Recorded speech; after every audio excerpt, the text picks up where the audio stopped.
Welcome to Small Business, Big Network, the podcast for small business owners who want big results from their networking. I'm Liz Drury, a freelance voiceover artist who knows that if you're not working, then networking could help. Barbara Gill runs Barbara Gill Marketing, a marketing company that works mainly with businesses in the creative sector. She's also 1/3 of the team that runs The Hook, a network for creatives based in Colchester.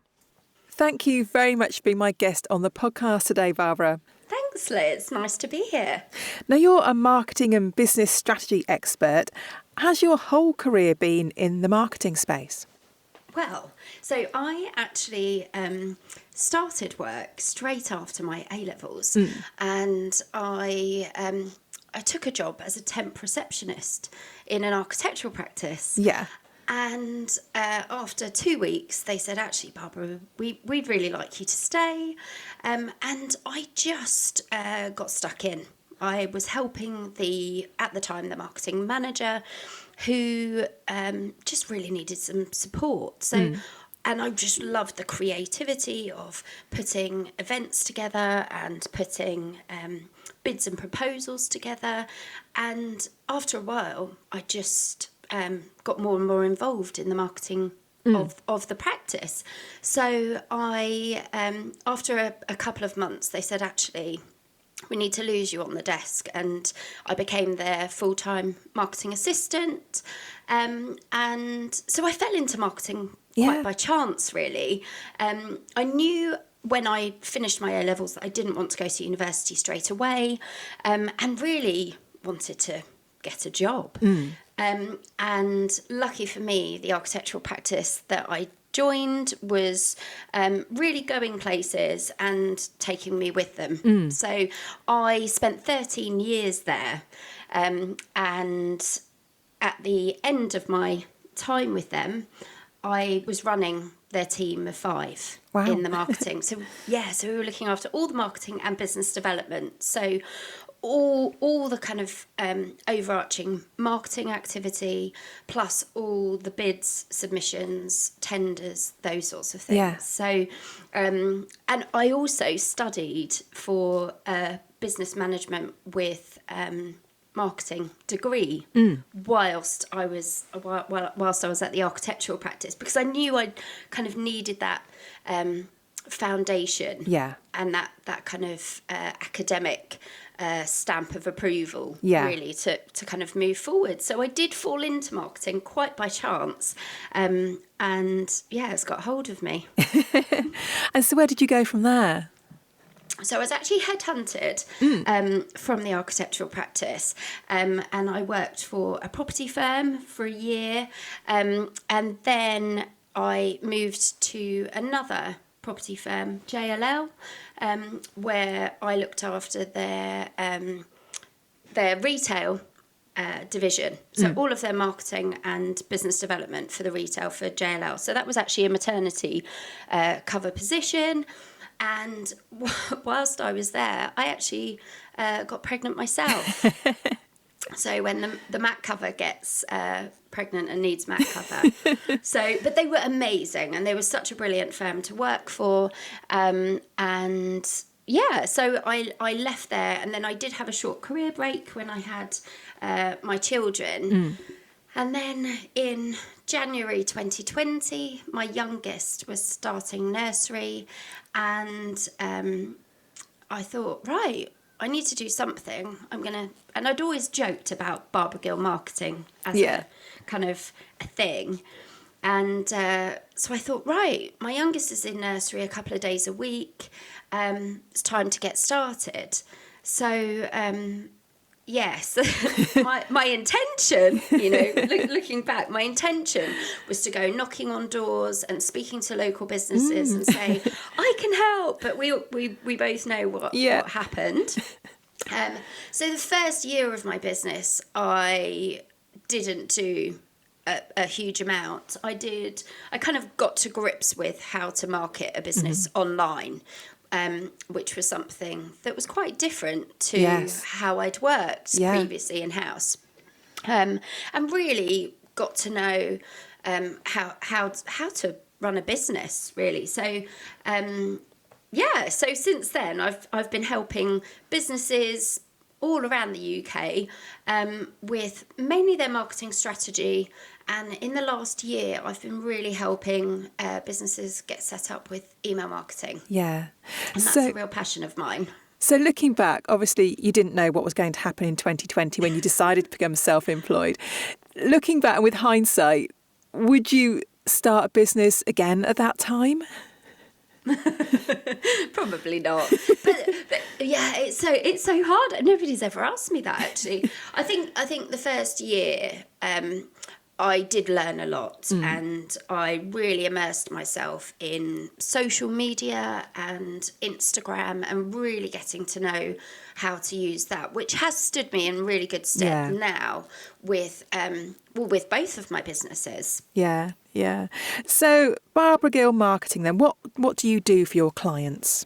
So I help clients with their marketing strategy. So very often businesses I work with, they know where they want to get to with their business. They have their core objectives, but they just don't really know how to get there. They're relying on doing things the same way, but actually having a strategic plan, a route to get there is often missing. And it's because they don't have a marketing team in-house. So that's really what I provide. It's kind of the exterior marketing team that you can tap into as and when needed. So I can create 12-month marketing strategies, and then they go and execute them.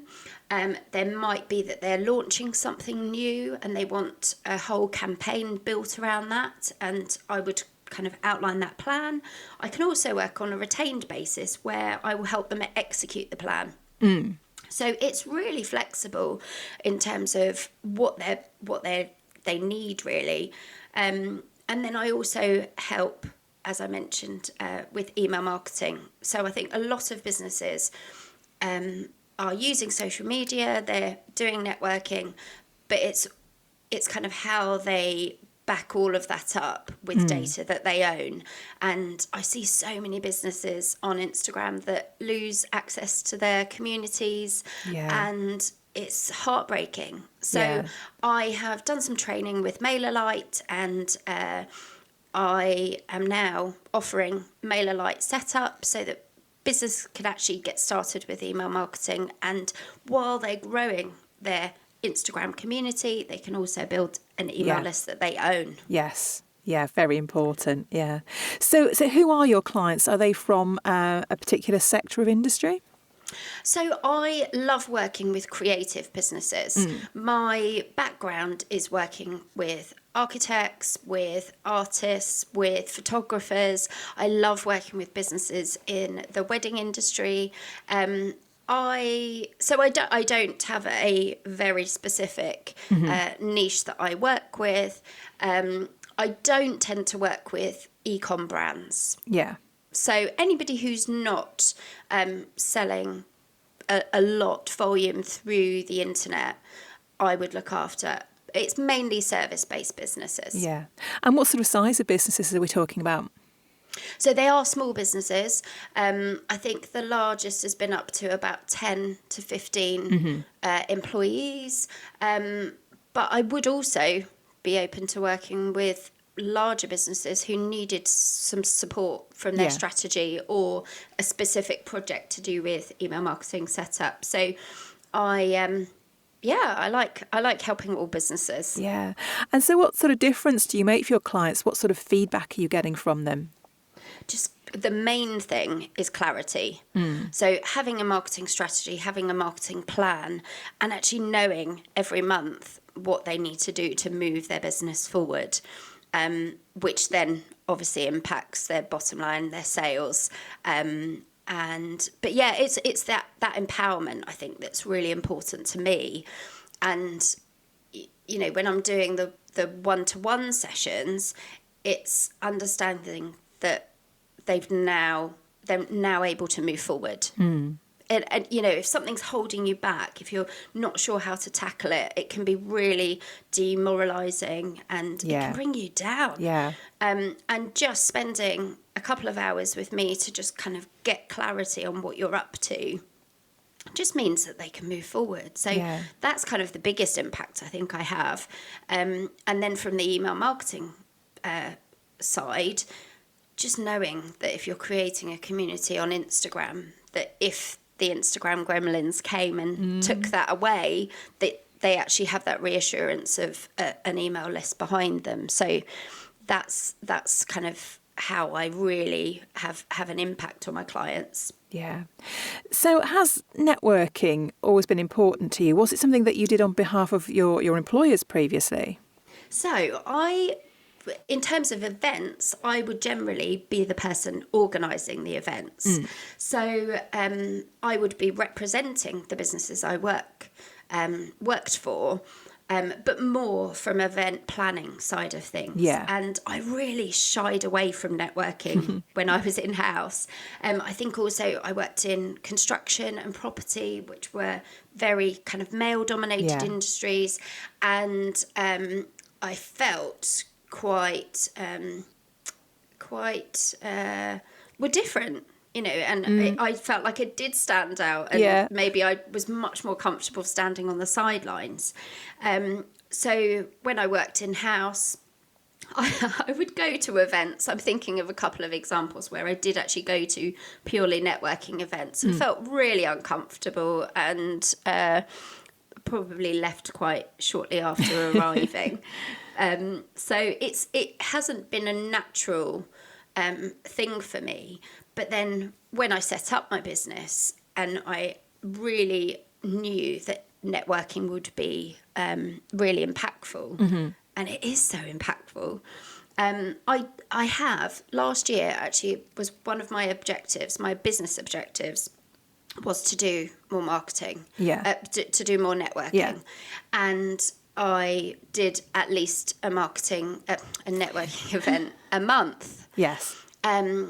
So the year before that, in 2022, I was looking at different events and didn't feel like any particular events really sat with me. I'm quite a creative person, and lots of the networking that was around didn't feel quite right. Yeah. And I think that's a really important thing when you're networking, is finding, stretching yourself somewhat so that you are pushing your business forward, but also finding like-minded people. Yes. So it's beneficial. So I think I mentioned that I actually have two businesses. So Barbara Gill Marketing looks after marketing strategy and email marketing. I also co-run an agency who look after, we provide workshops and networking events. So we set up the business. It actually started as a one-off social media workshop. Yeah. And one of the founders, she is a graphic designer. She was handing over these beautiful templates to businesses, and they didn't really know what they were doing. So she asked me to come and do a marketing session for 20 minutes as part of this full day workshop. Yeah. And we ran 3 of those workshops in the first year. And then in 2023, we decided to go all in, to bring together our expertise as an agency, to run workshops in person and online, and also to host networking for people like us, and people who don't really feel comfortable in traditional networking events. And I think very often you think of networking and it's kind of grey suits, and it can feel quite intimidating. And in Colchester, where I live, there's a huge amount of artists and a mass of creative industries and creative businesses. And so that's what we're catering for, really. Yeah. So this business is called The Hook, isn't it? Why The Hook? So it's really to give businesses the power to find their hook, to find who their customers are, and to hook them in, to actually engage with them. And as I said, it's now kind of developed into this community of just amazing creative small businesses. And I don't generally use the word small business, because I think it, although it is a technical term and, that sort of thing, the businesses that I work with and the ones that come to our breakfast clubs, there's nothing small about them.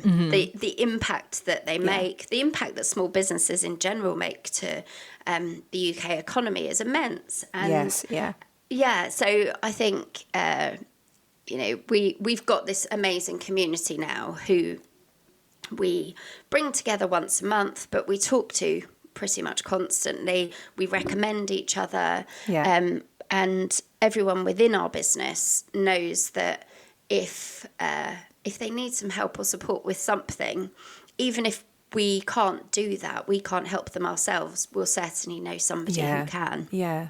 So describe to me what one of your typical networking meetings is like. So we meet on a Monday. A local cafe doesn't open on a Monday generally, so they open their doors for us.